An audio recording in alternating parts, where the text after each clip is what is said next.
Well, good morning, good afternoon, good evening, everybody. Thank you and welcome to this year's ICC International Trade and Prosperity Week.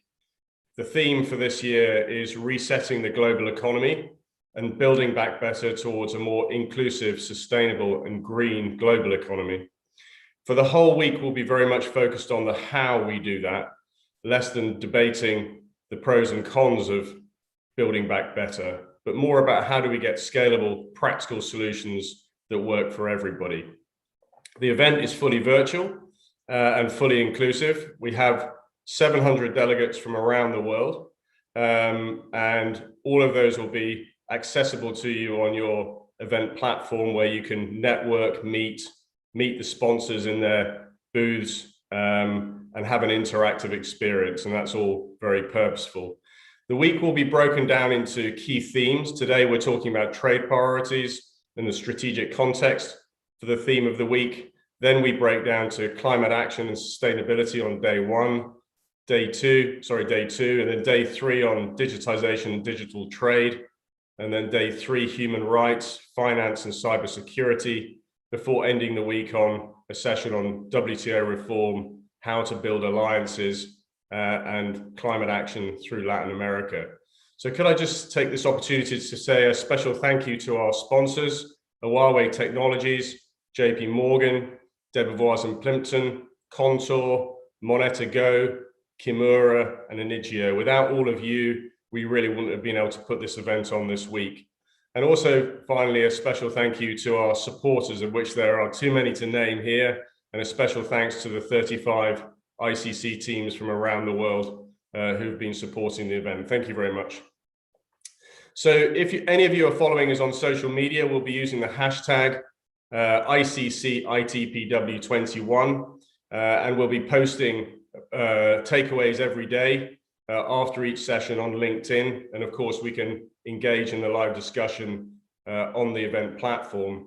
For those who aren't able to join us, or colleagues who want to join us, the content will all be on demand for 7 days after the conference. All you have to do is register on the website platform.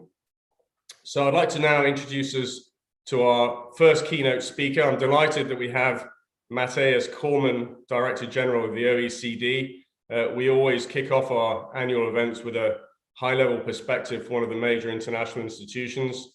So let's listen to what Mathias has got to say, and then I'll introduce our second keynote speaker. Distinguished guests, ladies and gentlemen, the pandemic has wreaked havoc on the world economy, hitting the livelihoods of people everywhere. But the economic recovery is underway. Economic growth continues to pick up, and the economic outlook continues to improve.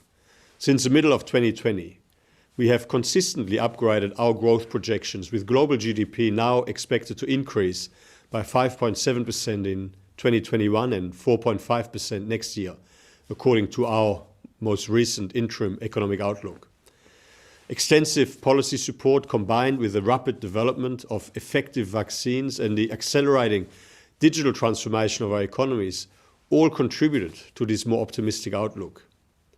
Yet, the recovery remains uneven across countries and sectors. While we project activity in advanced economies to return to its pre-pandemic trend path, many emerging markets appear to be stuck on a permanently lower activity path than before the pandemic. New outbreaks of the virus remain our biggest risk. We need to continue to pursue an all-out effort to reach the entire population across the world with vaccines as quickly as possible. No country will be fully protected until every country is appropriately protected. The inflation outlook is another area that warrants close attention. Inflation has been steadily rising. Although our central scenario continues to be that this is temporary, there are obvious risks. When the temporary pressures relate to higher commodity prices and higher global shipping costs, combined with the demand-supply mismatch as demand rebounded strongly with a slower recovery of production. It is fair to say that the magnitude of these tensions, though, is not fully captured in the traditional forecasting models. So while our expectation is that once supply bottlenecks are resolved, inflationary pressures are likely to fade, there is nevertheless a risk of more persistent inflation pressures and policymakers need to remain vigilant in the coming months. The uneven rebound and the uncertainty surrounding inflation are threats to the global recovery. Uneven vaccination and the possible emergence of new variants risk fueling further disruption to supply chains, with continuing barriers to migration of labour resulting in more persistent price and wage pressures. This may provoke earlier or steeper financial tightening in advanced economies, with negative spillovers back to emerging markets. We have already seen central banks in emerging market economies starting to tighten monetary policy appropriately, but nevertheless relatively early in this recovery cycle. In addition, advanced economies are at best back to their pre-pandemic position, with the pre-existing challenges, some inflation and more debt. But many other economies remain below trend, while also having higher inflation and debt. At this point, the most pressing economic policy priority, therefore, does remain to vaccinate more people everywhere more quickly, as well as to reopen borders and ease some of those tensions. Allow me to highlight three key elements that we believe will be essential to optimize the strength and the quality of the recovery. First, we need to revive economic dynamism with private sector businesses confident to invest in their future growth and success, creating jobs and opportunities.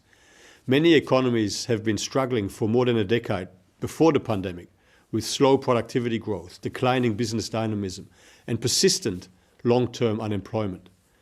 There is a risk that the pandemic has exacerbated these trends, with business debts accumulated during the pandemic constraining firm investment and growth, and low-income workers bearing long-term scars from extended periods of unemployment. We need policies which encourage future-focused investment, which leads to the creation of quality jobs. Policymakers need to work with business, large and small, to identify and remove barriers to firm entry and exit, trade and private investment. We need better skills development policies to facilitate the reskilling, the upskilling and the skills matching required to ensure workers can fully participate and benefit from the digital transformation of our economies, but also to ensure that business has access to the skills required.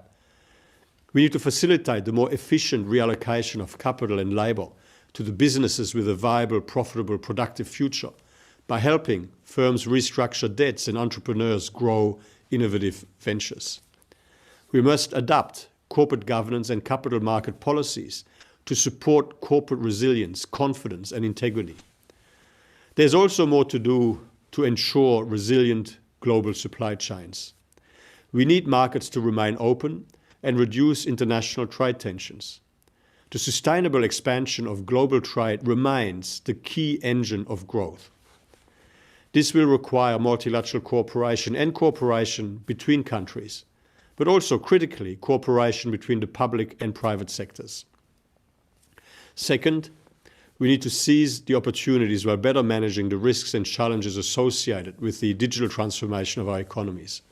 The pandemic has further accelerated what was already a rapid pace of digital transformation.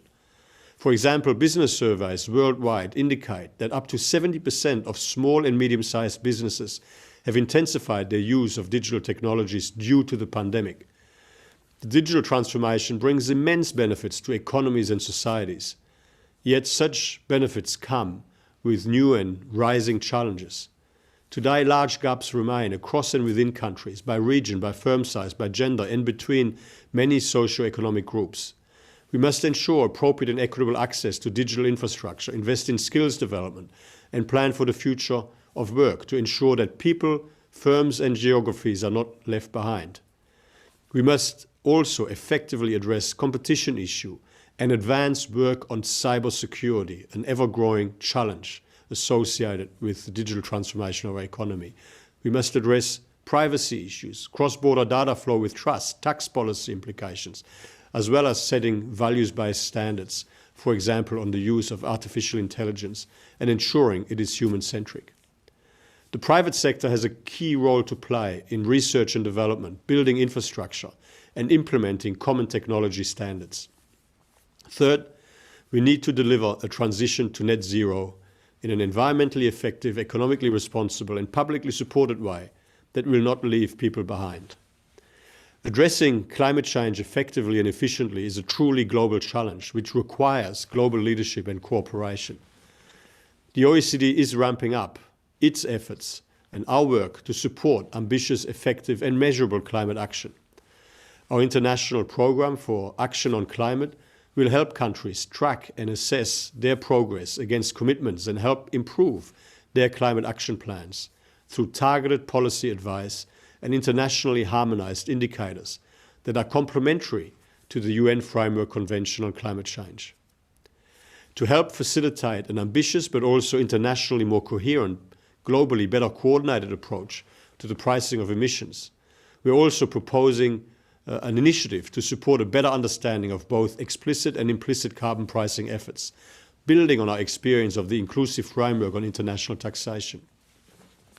The aim of this inclusive framework type approach on carbon pricing is to help ensure more ambitious action on climate change that is both globally effective and fair, while minimizing competitiveness implications, carbon leakage and trade tension. Industry is central to the decarbonization effort. While policies can create the incentives for more sustainable production, firms must implement decarbonization through their business planning, investment and supplier choices. Many businesses have made big commitments, and it is clear that large firms need to lead by example.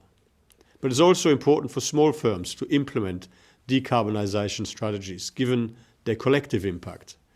For instance, across Europe, SMEs contribute 60 to 70% of industrial pollution. The recovery provides a window of opportunity to set policy settings, to make sure that policy settings are right. The OECD plays its part by strongly and actively supporting the international rules-based system. Last week, 136 members of the OECD G20 Inclusive Framework on BEPS agreed a landmark deal that reallocates more than $125 billion worth of profits from around 100 of the world's largest and most profitable multinationals to the markets where they operate and generate profits. It also establishes for the first time a globally agreed minimum corporate tax rate of 15%. These rules will ensure that large multinationals pay a fair share of tax and update the international tax rules for the 21st century. Importantly, the agreement also paves the way for a standstill and rollback of digital services taxes and other similar measures, which had been the source of trade tensions. Left unaddressed, these tensions could have had a significant negative impact on global GDP.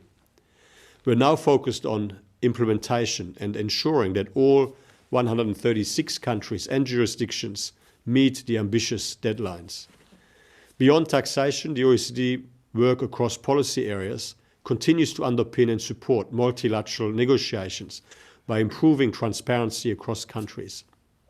In particular, our monitoring of government support for agriculture, fossil fuels, fisheries and industrial sectors, and the OECD's inventory of digital trade help inform rulemaking at the WTO and strengthen the rules-based multilateral trading system, which has proved central to the resilience of trade and supply chains throughout this crisis. I'm convinced that we can succeed in meeting the challenges we face, but we can only do so by acting together. This week provides a fantastic platform to support that engagement. I wish you a rich discussion. Thank you.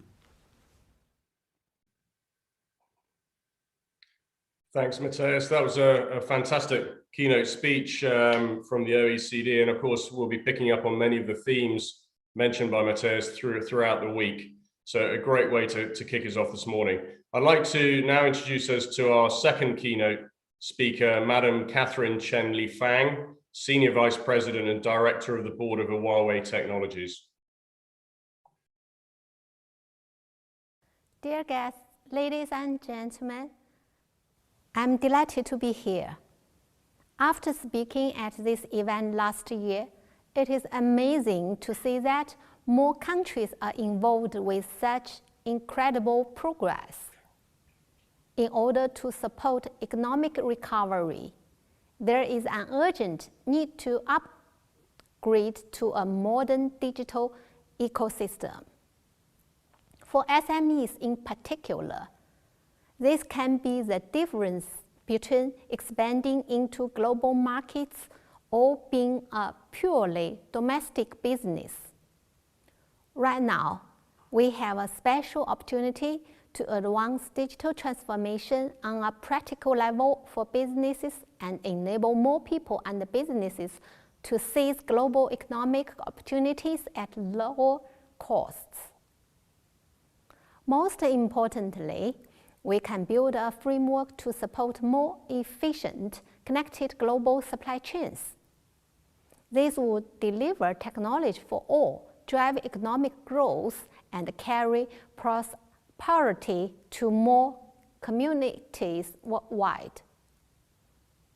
Digitalization must be at the heart of resetting the global economy.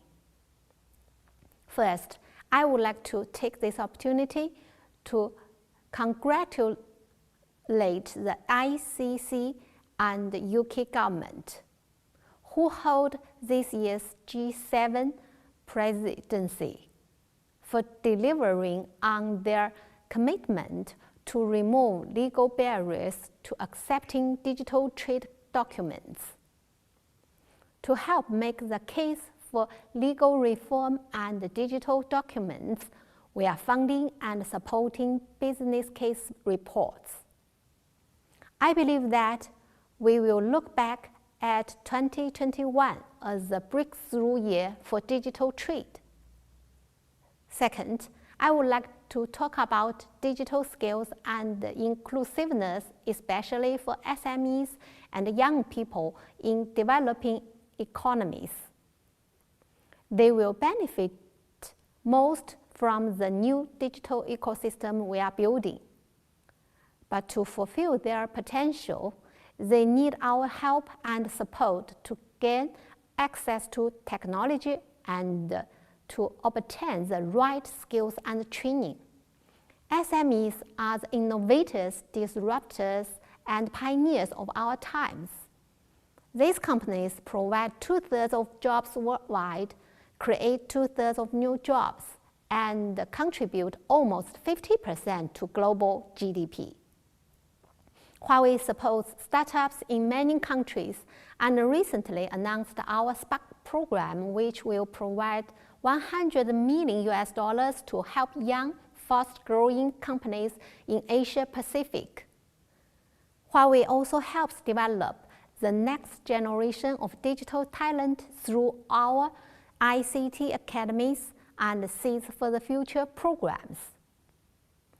Digital skills and inclusiveness are a joint venture between generations that must be invested in and nurtured. Finally, it is important that we work in close collaboration with all stakeholders on policies and the regulations that the global digital ecosystem needs to succeed. I wish you success this week and look forward to hearing your ideas. Thank you for listening. Well, thanks, Madam Chen, and it's great to have a Chinese perspective on things. We try and give as much of a range of perspectives from around the world as we possibly can.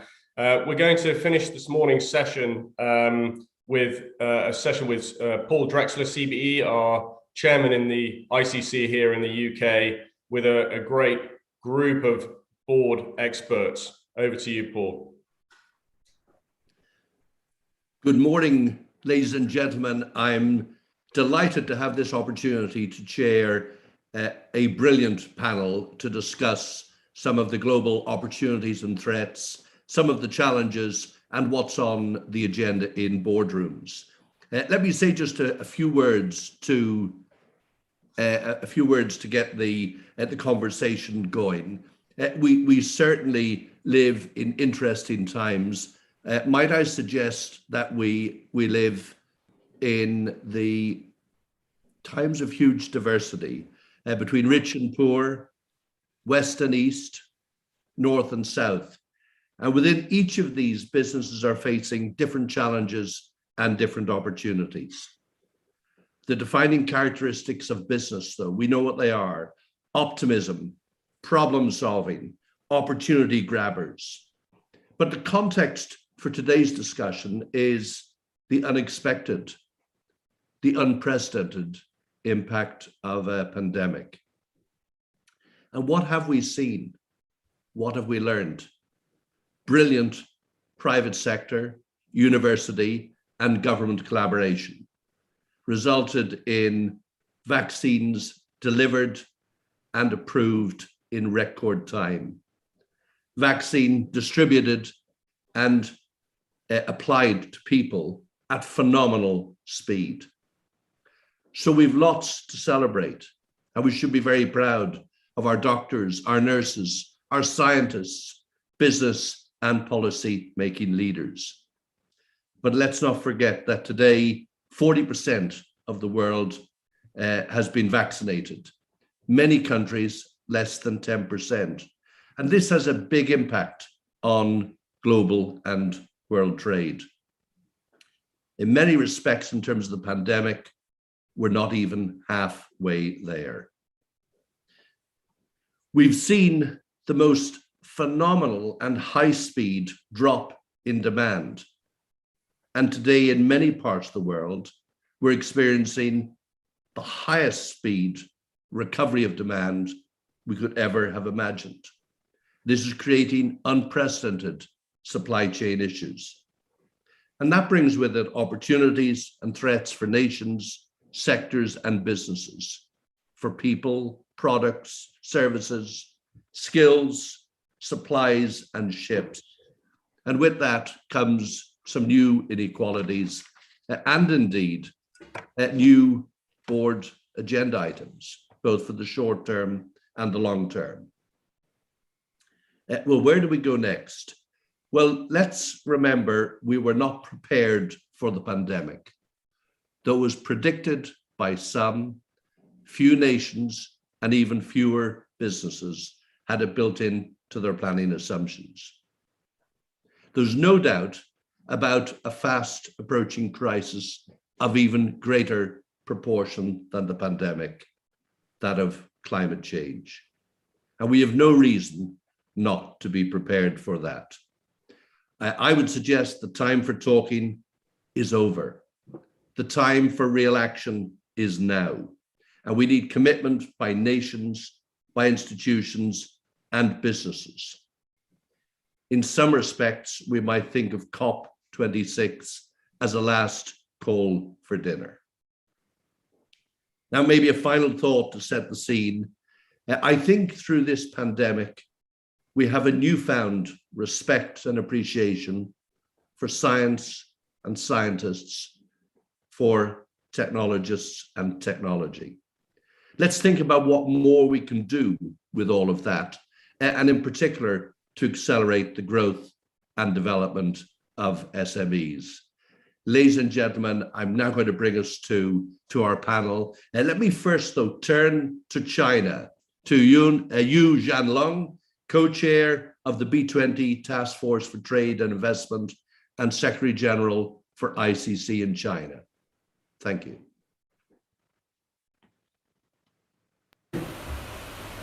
Thank you, Mr. Chairman. Good morning, good afternoon, and good evening to all of you from around the globe.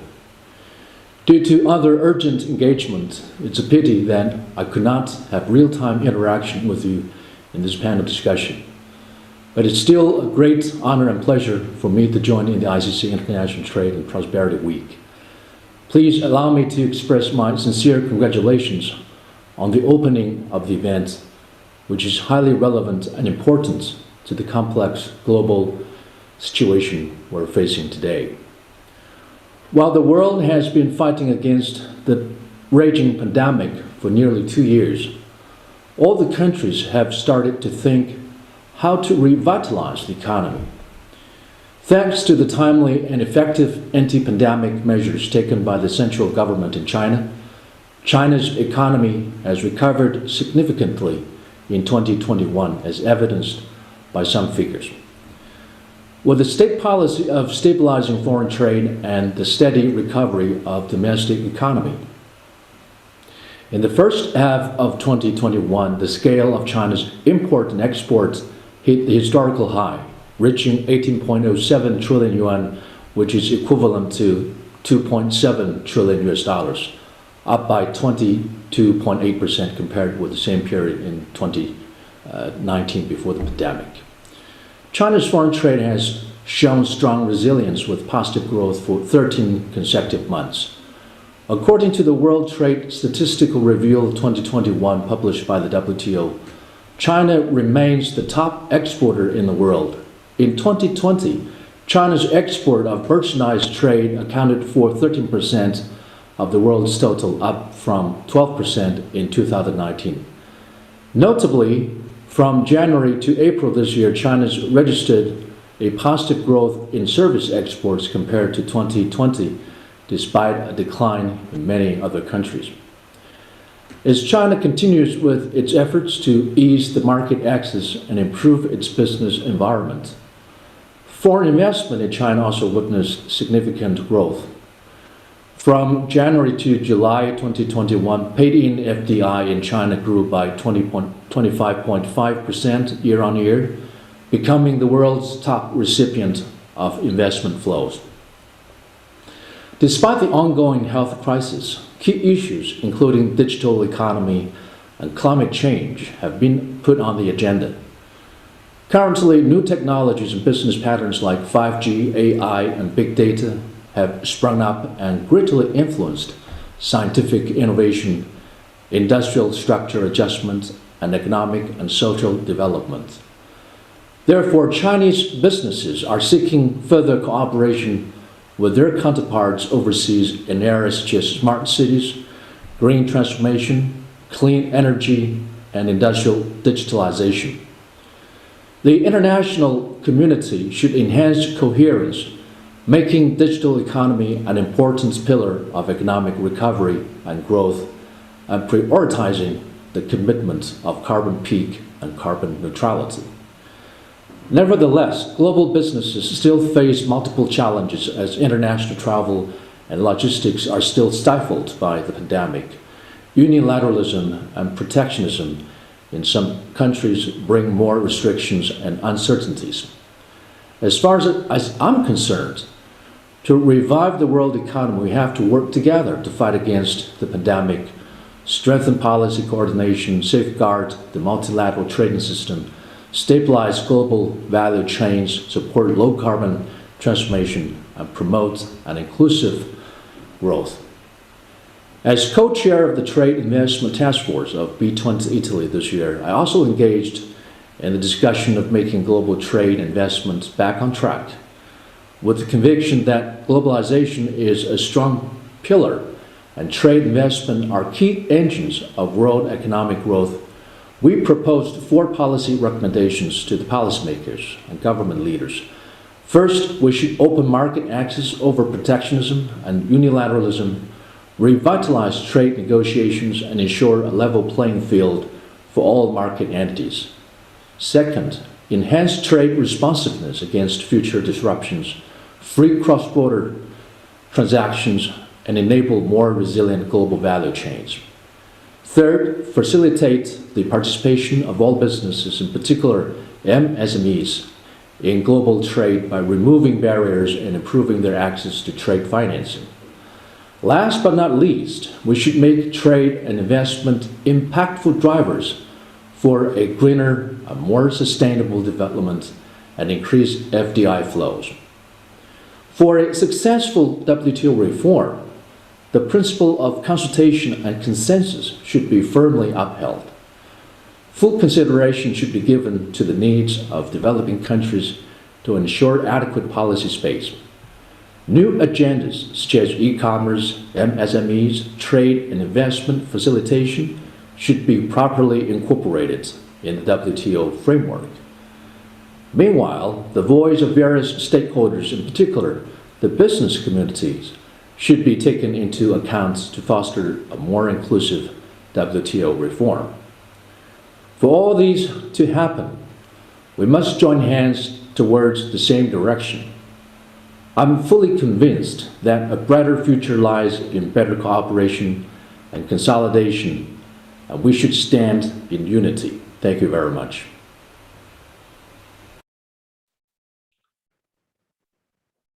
I thank you very much, Yu Zhanlong, for that optimism, that positivity, and that call to action in terms of to hear the voice of businesses in reform of WTO and indeed promoting global growth.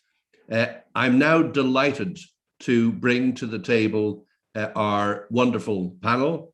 I'm going to start by introducing and inviting Catherine Bennett, CBE, extensive career in automotive and aerospace, recently SVP of Airbus, and today CEO of UK high-value manufacturing Catapult. Next, I'd like to welcome Dr. Mohammed Altaf, Director of Lulu Group, founded in 2000, 57,000 employees today, 215 outlets right across the Middle East through to Asia, a fantastic retailing business. Thirdly, if I could welcome Katarina Adziska-Jovanovska, CEO of a Macedonian-based pharmaceutical and cosmetic company that was founded in 1989 and has already achieved some 75 awards for achievements across its businesses, and it's a major exporter in international trade.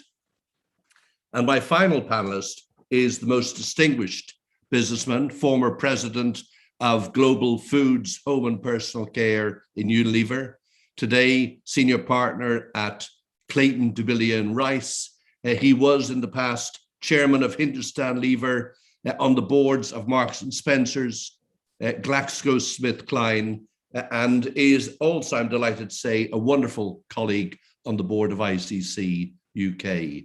To all of you, a very, very warm welcome. And if I could turn first to Catherine Bennett, to share some perspectives from her point of view. Catherine, over to you. Thank you very much, Paul, for the introduction, and thank you to ICC for this invitation. I'm honoured to be asked here. I spoke at an event with you last year, and I know how powerful your reach is. I do wish you well for your week. It's great that we can do this online. Of course, it's been a turbulent 18 months for business, and I think you'll all agree the challenges are continuing, as we've heard from some of the speakers just now. As Paul said, I moved jobs this year. I had all my interviews for the new role on Zoom, so it shows what you can do in this modern day. And I became CEO of an organisation called the High Value Manufacturing Catapult. I started that job 3.5 months ago, and the Catapult is all about getting business to work closely with academia. So as Paul said, I spent 16 years in Airbus and before that in General Motors. So I've done automotive and aerospace. So most of my career has been in international companies, which has been fantastic. I love working with people from different countries, and I think it's really important for those of us who are in the UK to continue that outreach, and collaboration is key. Madam Chen, in her speech, mentioned about the importance of working with SMEs, and my organisation is very, very focused on that. Over the 10 years since our Catapult's been in existence, it was set up by the government back in 2011, we've dealt with 22,000 companies, and 56% of them are SMEs, so it mustn't be underrated how important it is to work with SMEs. So I've been asked to talk a bit about general business perspective and what might be bothering people around boardroom table. I mean, I'm sure you'll all agree we're at somewhat of a push-pull time at the moment. Maybe boardrooms are probably considering whether they should make investments or not. They're a bit uncertain. I just heard in the news here in the UK that at Ford have announced a big investment at their site in Halewood, £200 million, and that's really key because they're going to be manufacturing parts for electric vehicles, which is great to hear because we needed some strong manufacturing in supply chain for electric vehicles. But I'm sure you'll all agree the pandemic has really been a turning point for all parts of society, whether it's getting to know our neighbours a bit better, but also just understanding the human race a bit more. I feel boards are really paying more focus to risk analysis. It's really risen up the agenda of all corporations. Of course, it was always something that was there as good governance behaviour, but I'm sure you'll all agree that risk has really risen. It really demonstrates you have to expect the unexpected, so to speak. Another point I'd like to make is the concern may be a little bit challenged in terms of conviction of business leaders to follow a strategic path that they'd set out. Many parts of corporate life have been put on hold because of the pandemic, but I know that we have strong leaders in business, and I'm sure that there will be a clear path soon, but I'm sure that some convictions have been somewhat challenged. You may remember, I'd been talking to you sort of 2.5 years ago, the word internationalization was a big topic. I mean, certainly in Airbus and General Motors, internationalization strategies were absolutely key. Listening to our speakers from China, of course, China, huge market and really key in terms of international cooperation. And it was a term that was on everyone's lips. And I don't know how you feel. I think people are maybe a little bit more uncertain now about international business, and we've got to reverse that trend. Mathias in his presentation talked about the fragility of supply chains, and we're aware here in the UK of potentially cargo ships being held up at ports, not being able to deliver our Christmas products, and it's really made people realise and recognise how important the supply chain, the logistics industry is for all of us. Of course, the other concern for boardrooms at the moment is concern about the economy, as Paul outlined. There may be an interest rate rise. The central banks are talking about this. And the other point I want to make, and certainly I really noticed this at Airbus, is the focus on employees, which is a great thing. The care for people's well-being, you know, whether it's coming into the office or not, or actually people's mental health. And I really recognise that priority that boards have now taken. Of course, this adds to the other topic about ESG, environmental, social and corporate governance. Paul mentioned COP26 coming up, being the last call for dinner, somewhat dramatic, but I agree with you, it is really vital that there is movement. The UK very proud to be hosting COP26, and my own organisation, we have a site at Strathclyde University who are very involved in various initiatives to talk about how manufacturing can help with reaching our climate targets. Of course, employee relations are a really important factor as part of ESG. I don't know about those of you listening in, but many employees are really demanding now, you know, and if skills are scarce and recruitment is hard, you need to ensure that our employees are happy. Those of you who know anything about me know that I fight regularly on the topic of diversity, gender diversity, and all kinds of topics, and that's really key. And of course, there's human rights angles too. The next thing that I think boards obviously have a big focus on is innovation, and I was pleased to hear Paul mentioned about the priority level of science and innovation. From my perspective, in terms of where I'm working now, we hope that R&D continues. There's a wonderful expression above a former research centre in London, which is research is the door to tomorrow. We need to continue to invest in tomorrow. And we've also heard from previous speakers about the importance of the use of data and digital technology. And actually that then takes me on to skills, making sure we have the right training, and my organisation is doing a lot about that. Finally, another thing for our boards to think about, let's recognise the amazing things that the human race can do.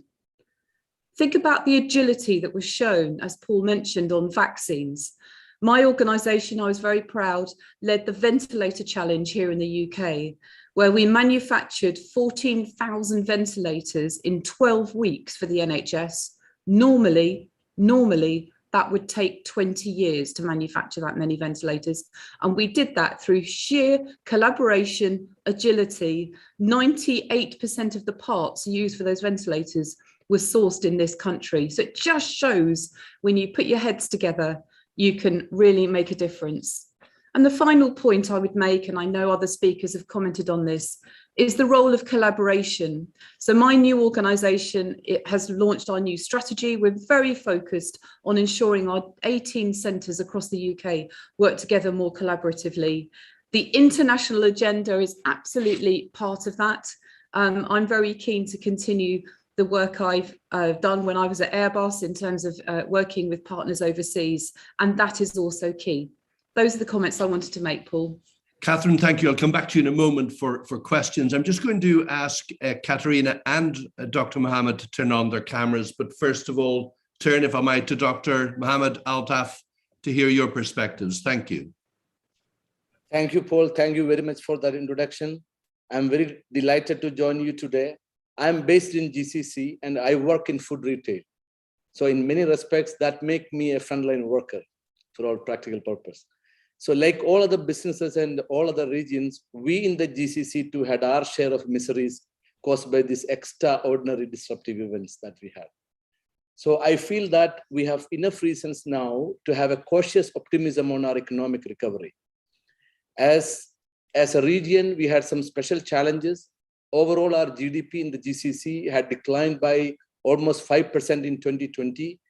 It was driven large extent by a reduction in energy-related hydrocarbon economic output. But the GCC has also done a lot in the last year to contain the effects of the pandemic in our economies, including procuring of vaccinations early on. And now oil prices have rebounded. And as we speak now, oil prices have surpassed the pre-pandemic levels. So the outlook of my board for the Middle East has improved in the last few months, with recovery gaining rapid pace in this last quarter, supported by vaccine progress, easing of our virus-related restrictions, and a higher oil output. The economy now looks set to reach its pre-pandemic level by the end of 2021. We also feel that economic recovery of the Gulf countries will be drastically different this time, unlike all other oil crises that we faced before. There's an increasing realization in countries, especially like Saudi Arabia, Qatar, and UAE, that heavy reliance on oil revenue is not sustainable, and they are now even more committed to their diversification plans. So we believe that these countries will aggressively pursue a very different path to economic development now. And economy dependent on import foreign workers may not be viable for many of these countries now. So there is a lot of discussions about automation, digitalization is in our economies now. And some countries like UAE has made their commitment for carbon neutrality by 2050 official now. They are signatories now. So we think that there will be a stronger contribution from non-energy related GDP in the economy. And as for the challenges, they are all same everywhere in the world. But as you are aware, our region has some very unique challenges. 85% of the food that we consume here and that I sell here need to be imported from somewhere. Now, COVID-19 is not a very typical risk event, and the scale of its impact eclipses anything that we have seen before. But in our business, in this region, especially in the food business, these disruptions are not new for us now. And for us, it doesn't require a global pandemic or a disaster of such catastrophic proportion to cause such a logistical nightmare. We have seen it in a couple of months back, a ship that gets stuck in a canal, that is enough for us, for a squeeze in our supply and to wreak havoc in all our logistics centers now. So we now feel that we need to deepen our stock levels now, diversify our sourcing, shorten our supply routes now to many parts of the world, even look at smart ways of local production of food now. So there is a lot of emphasis going on vertical farming, and a lot of other new technologies that they're using here. And we also feel that companies like us need to respond very rapidly and very confidently to shape and execute a short-term tactical plan now. We have learned a lot from these lessons now. So that is, supply chain disruption is the key challenge for our region now. It takes almost 80% of our board time now planning all that. Then of course, like climate change is no more an agenda item now. It is non-negotiable now. And it is not only our ESG policy now. It has direct consequences to our business now, food security, consumer pressure on us now. The other challenge that we are facing is digital transformation. It is now accelerated by the pandemic. When I said digital transformation, it is not only about e-commerce in retail. Every business and every aspect of our business today is part of a larger knowledge-based economy now. So we are now preparing accordingly. The other challenge that we are now dealing with is a human resources management. You know, 90% of the workforce in this region is foreign guest workers now. Now, we are all aware that 21st century workforce will be very different. We do not know how, but there is a lot of talk about remote working, flexible working. So this is going to be very different. So we need to concentrate more on reskilling, recruitment. All that has become a priority for the board now. Thank you.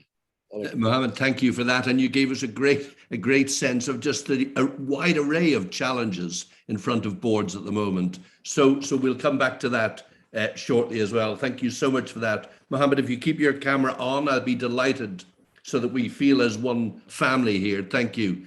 Katerina, over to you in Macedonia, and congratulations on the success of your company. Katerina, you're on mute. Okay, do you hear me now? Yeah. Thank you.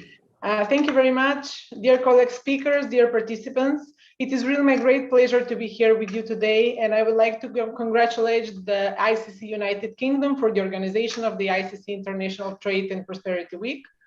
I hope that together with the other participants, we will represent the different views from different types of companies that face different issues during this pandemic.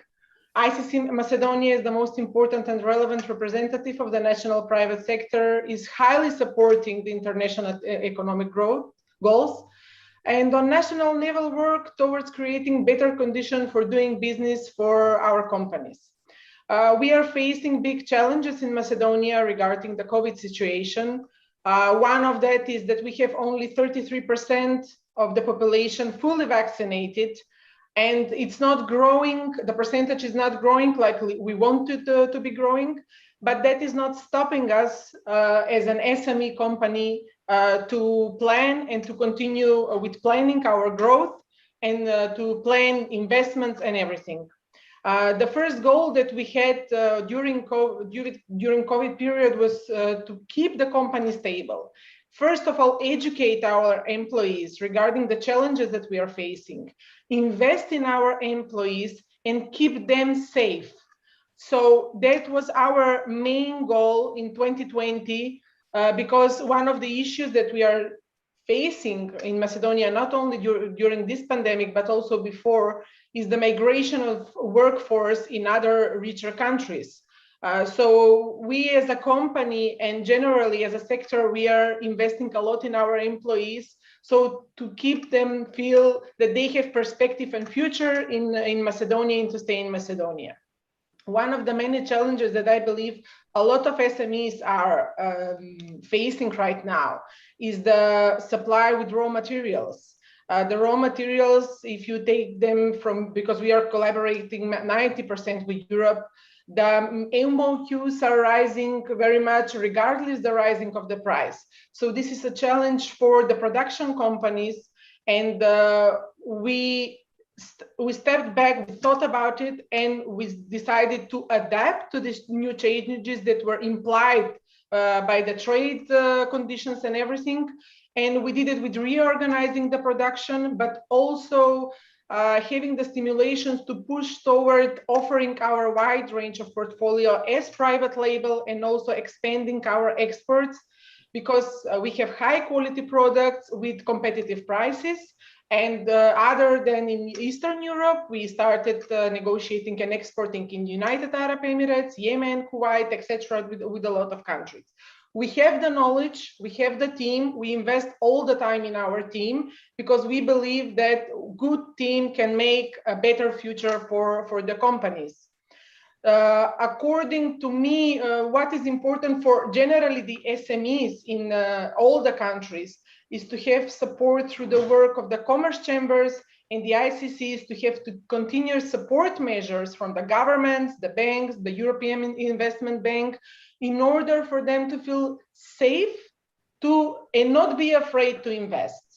Me and my sister, we faced some challenges in this year and a half, but however, we decided that the investment is something that we have to do right now in order to keep up with the economy generally outside of Macedonia and to be competitive and to have a better policy for the company.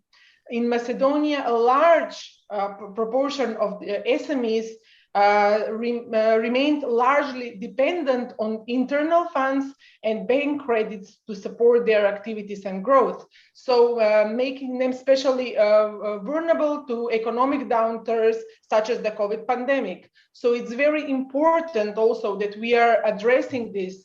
The governments and the chambers need to continue and implement policies to address this issue, to help the SMEs to feel safe and to be able to invest and to grow regardless everything that is going on.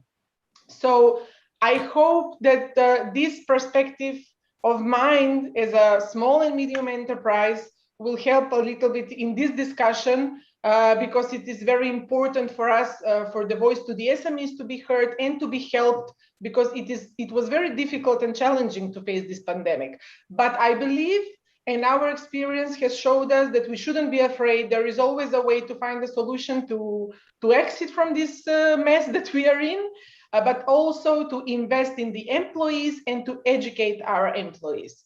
I would really like to thank you for this opportunity. I'm very happy that I'm part of this panel, so I hope you all the best. Thank you very much. Katerina, thank you so much. And we all know that the vital ingredient for global growth is to actually get people around the world participating through SMEs. So we look forward to hearing a bit more from you in a moment. But maybe if I could finally, in this stage of the discussion, turn to my good friend Vindy for some perspectives from the many different boards he's involved with. Thank you, Vindy. Very good morning, good afternoon, good evening, all. Paul, Chris, thank you for inviting me to this forum. It's a pleasure to listen to everybody and to learn so much about what's happening. As many people have said, the immediate challenge, first for the consumer-facing industries that I experience in the past and today, is very, very short term. It's about making sure that you can get your products to a shelf, to a consumer, so supply chain issues, and of course, inflation. But having said that, every single company I can think of and know and associate with is thinking and working deeply on the structural changes that have been accelerated through the last 18 months. All the structural changes that we have been discussing thus far, and you will find, unsurprisingly, that I will refer to exactly the same ones, were already in train. But they have truly been accelerated in the last a couple of years of COVID. The first is digital. We've talked about it, but just think about the challenge to consumer companies from the marketing point of view, where television advertising, what they've relied on for decades, is declining steadily year on year, every year. And people are consuming entertainment anytime, anywhere, any device. So there has to be a complete pivot in that industry. In terms of distribution and channels, 2/3 of the growth of the top 150 retailers around the world is on e-marketplaces. So that's a great opportunity if you're a new coming company, because you no longer have a barrier of entry. You can connect with the consumer directly. Terrific. If you're an existing brick and mortar company, you better get to a very good omni-channel solution as efficiently and quickly as possible. Otherwise, you'll be left behind. So there's a big change there. People have talked about data, and I think in the next decade, competitiveness will truly be determined by companies who are efficient harbors, first of all, storers of the data, and then use artificial intelligence and other tools to mine it for their business purposes. So there's a whole digital work stream, which is very, very important. I think the second, Paul talked about the divides in the world and the rich and the poor. And actually, if anything, this has got exaggerated. 2/3 of European consumers today are concerned about the economy. And therefore, there needs to be a lot of focus on providing value to consumers, and value brands will have a great future. Of course, the top luxury brands are already back, but one shouldn't underestimate the opportunity of the value brands. And this brings me to my third point, which is emerging markets. It's well understood that emerging markets, and we heard from our colleague in China earlier, are a huge opportunity. But the scale of the opportunity is that in the next 10 or 20 years, Asia represents more than half the global growth for consumer products. And that's the opportunity sitting there. Now, Asia is not an easy place for Western companies to do business. But I think if you ignore Asia, it is at your own detriment simply because of that immense growth that will surely be there. Health and wellness has been focused on in a very big way. I think we have individually been reminded of it in manners through this last 18 months. Half of UK consumers are committed to conscious eating. That's quite interesting. They wouldn't have said that 2 years ago. But now, when you poll them, they talk about wanting to eat less meat, wanting to think about vegan, wanting to actually be careful about dairy and look for dairy alternatives and so on. That's a very big shift in a pretty quick period of time. These are not people who are intolerant to these products. They are making conscious choices to move towards health and wellness. And I think this is again going to be a mega trend that will impact not just the food industry, but in fact, many industries. Small brands, the previous speaker was talking about small and medium enterprises. And in the consumer context, I would say small brands are a huge opportunity. Here are some facts for you. First of all, small brands are growing globally at 4 times the growth rate of large brands. Millennials are 4 times as likely to avoid big company global food brands. They want local. They want to know that it's from somewhere they trust. They don't want to see a big industrialized brand necessarily. And I think, therefore, this is a really interesting challenge for some of the bigger companies which have in the past decade, perhaps 10 or 15 years, focused on large global brands for efficiencies and possibly even ignored the smaller brands. Last but definitely not least is ESG. And of course, this is about the environment, but it's also about diversity and inclusion, as has been touched upon. Consumers, not just employees, consumers are now very clear. They're voting with their wallet. They prefer brands that actually are good ESG brands. They prefer companies to both consume from and work from that are good ESG companies. So there is no option here anymore. I think companies have to figure out the most relevant way of embracing ESG, and not as a tick box exercise, not as a checklist, but straight into the heart of their operations, right into the core of their strategy. Someone talked about partnership earlier. ESG is a great example. The problem is too huge for anyone to solve. If you think about the consumer industries, a tiny, tiny fraction, less than in single digits of the environmental impact happens within that company. The bulk of it is either in the supply chain from the farm up to the factory, or indeed beyond the factory in the logistics and when the consumer actually uses the products. So enough there, I think, on the consumer topic. I'd also been asked to spend a couple of minutes on the perspective of the private equity industry. And perhaps what I would say, first of all, is there is enormous supply of the private equity industry.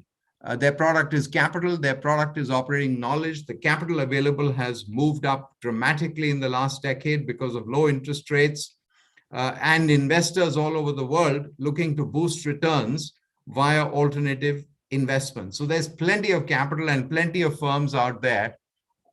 What about demand? Well, we've just been talking about immense volatility and change. And when that happens, companies and businesses have to adapt. And adaptation means change. They have to change their portfolios, they have to change their operations, they have to invest. And this is where private equity can play a very important role, because private equity is catalytic. It is transitional capital.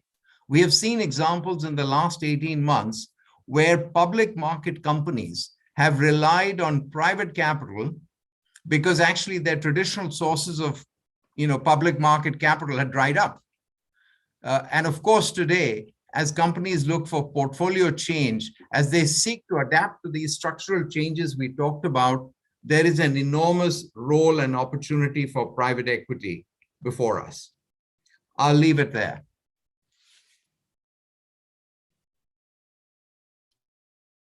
Vindy, look, thank you very much. A tour de force. What a fantastic panel. I don't know where to start with the discussion, but I am aware that one of our speakers, Catherine, does have a pressing engagement promoting investment into the UK shortly. Catherine, if I could just start with you, maybe on if you had 3 wishes from the World Trade Organization to take action in light of what you've heard this morning and your own experience, what would your 3 wishes be?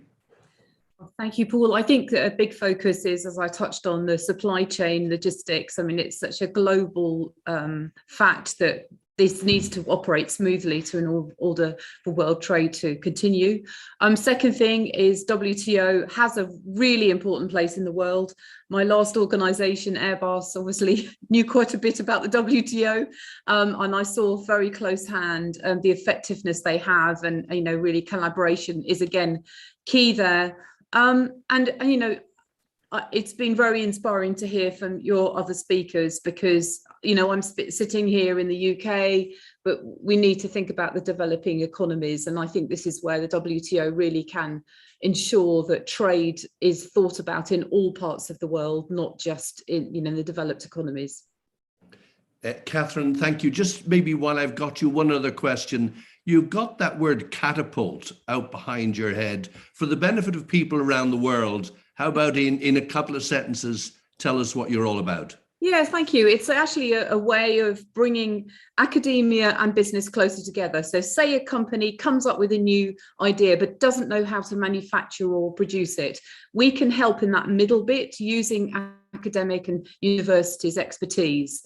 And it's productivity, efficiency, and helping with skills. So it's that middle bit. When you've come up with a new idea, then you want to manufacture it. Ladies and gentlemen, around the world, you've heard from Catherine Bennett. You've got our contact details. If you want a catapult, that's the place to go. Catherine, I know you're with us for a few more minutes, but please, I understand that you have to go.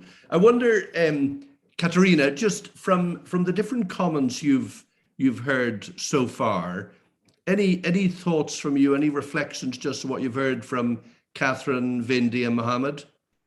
Well, their perspective is much more different because they come from much bigger companies, and the opportunities are very different. You have to take in consideration that I come from a country that is a non-EU country, that is a candidate for country. So for us, everything is 10 times more complicated, coming from registration, coming from preparing the documents, coming from evaluation of our work, certification and everything. So yes, what they are saying is the fairy tale that we are dreaming of and the fairy tale that we are going toward, but it's not unachievable. It's not something that we cannot do. With hard work and with a lot of focus on our work and improving our work, I believe that we can do it. We are on the market for 30 years. Our mother founded the company. We went to study to Italy for 8 years, and we were there. We saw the European way of thinking, and we came back because we believe that even though if you go back to a country that is non-EU country, but if you put your knowledge inside of it and what you learned from the EU countries, that you can go forward. And it is what we have done in the past, especially past 10 years. So right now, I think that the SMEs have a huge opportunity to grow because we have a lot of perspective and a lot of opportunities to contact with different companies that are facing much bigger problems than us maybe, but with very careful strategics and with very smart decisions, we can go forward. So that's why the main thing that we are doing is investing in knowledge, investing in improving the quality of our products, and investing in development of new products. Katerina, very helpful. I'm going to turn to Dr. Mohammed and Vindy in a moment just to ask them what they've heard from you, what they think about it. But before I do, if you had one wish from the World Trade Organization, from the United Nations, that would help your business accelerate growth, what would that be? How to facilitate the export, to have more easy access to the other countries, and to facilitate the export, and to acknowledge all the regulation, the paperwork that we are doing, not to ask 10 more times, because we have ISO certificates, we have European GMP for cosmetics and everything. But however, regarding that, because we are from Macedonia, we have obstacles that are preventing us. And it's not that preventing us, but it takes more time for us to achieve our goal. So a big push on digitalization, standardization would help a great deal. Yes, Thank you for that, Katerina. Vindy, what about your thought? You made a comment earlier, great understanding of SMEs. I mean, I guess I would sort of reflect, as you probably would, that in all my experience in big companies, I depended on small companies to run my business. I never ran a business without great help from small businesses. Yeah. But Vindy, thought from you? Well, on the subject of SMEs, there's no question. Large companies exist in an ecosystem. And that ecosystem comprises of so many medium, small enterprises. And this is the point I was making earlier about partnership, actually. You have to partner with this whole ecosystem to solve any of the challenges we're discussing, whether short-term supply chain or actually long-term structural. On a broader note, in terms of what I've heard this morning, I'd like to maybe offer three thoughts. First of all, hugely important what was said from the OECD. We really need to get vaccines across the world. That's crucial. It's critical. This is if we don't do that, how can the world recover? Alongside getting vaccines around the world, we have to solve the question of international mobility, which has got gummed up and got stuck. So that's, I think, at a global level. I think in terms of business, two things I would say. One is that technology is key. We have seen how the life sciences industry has contributed so magnificently in the last couple of years. And the UK, where we sit and live, is a huge center of life sciences, but there are so many others in the world. Digital ventures, the UK has become a huge ecosystem of digital technology in precisely 10 years. So this can happen. And I think creating these hubs of life sciences and digital technology around the world, fueled by local venture capital, will be a big opportunity. What I love about a group of business people is it's all optimism, all positivity. And I know if I come to Dr. Mohammed, you're going to give us more of that. What would your thoughts be? Great, but let me assure Katrina, don't feel intimidated. I'm not a big business. I'm a grocer, okay? So don't worry about that. And then we are already working with a lot more companies from North Macedonia, as a matter of fact. And I think, we are just waiting for the flight line to resume to Skopje, because there's so I'll be waiting for you to come to our definitely. We will be very happy to support all the Balkan businesses and everything. But on this discussion, I think what Vindy has said right now, I think this is what we have witnessed in the last 2 years as a food retailer now. The rise of the flexitarianism. 1/3 of our consumer, and they are all making conscious choices now. They are becoming dairy free now. So for every 3 bottles of milk that we used to sell before, it is 1. So it is it was always consistently declining, the dairy consumption globally, but in the last 2 years it is dramatic. So a company like us now working in the Middle East, where depending on protein, it was always overseas protein, imported from Australia and other countries now.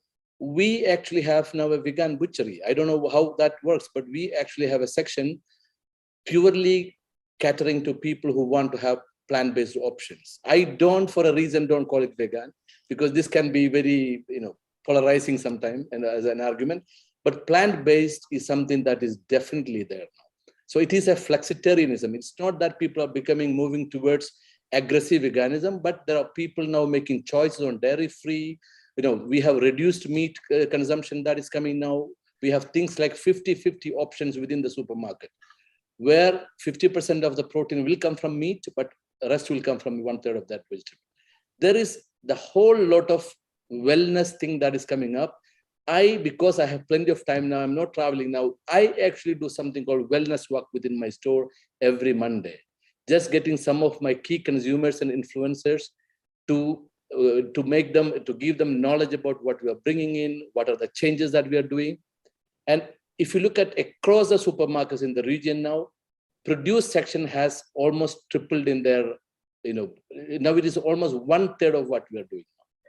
All that has got a significant impact on the businesses now. Like Wendy said, now all the big manufacturing people, it is not very agile. They cannot really move that fast. All these innovations are happening in the small and medium sized companies now. Take any vegan, any plant-based option now. They're all small companies. Even our own company has got subsidiaries now. Manufacturing plant-based, a lot of Asian taste products now. So I think that is one significant change that we are witnessing in our industry.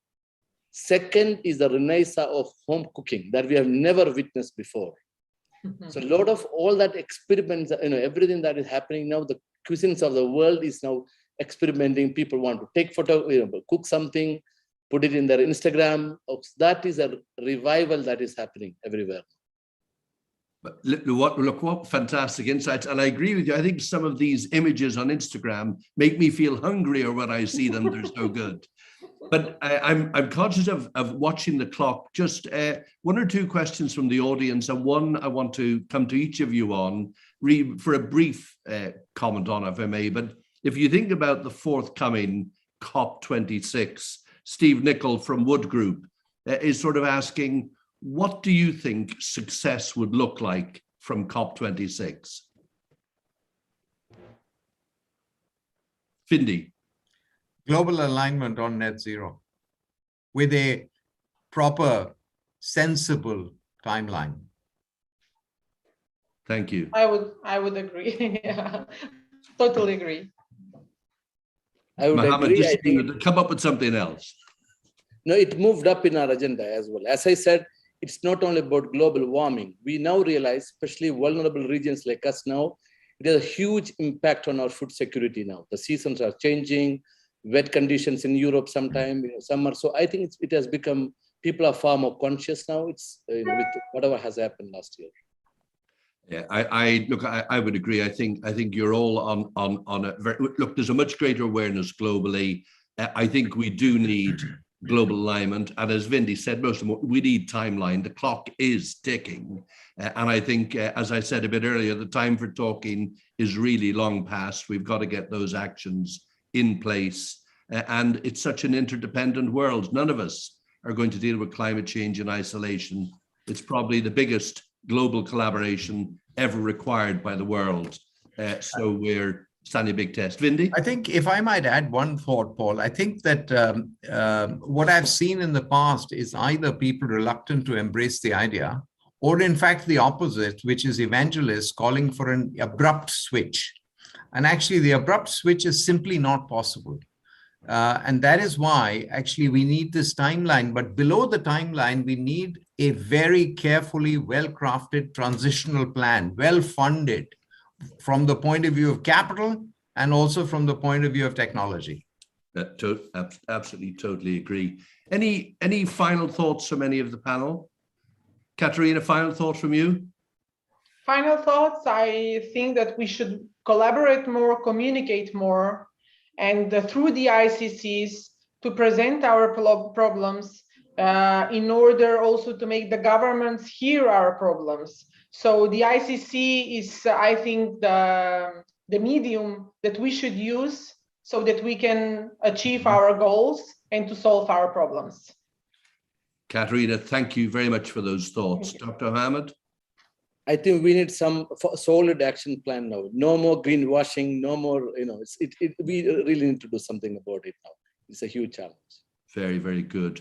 Look, it's been such an energizing start to my week. I don't know how the rest of the week can get better after all of this great thinking.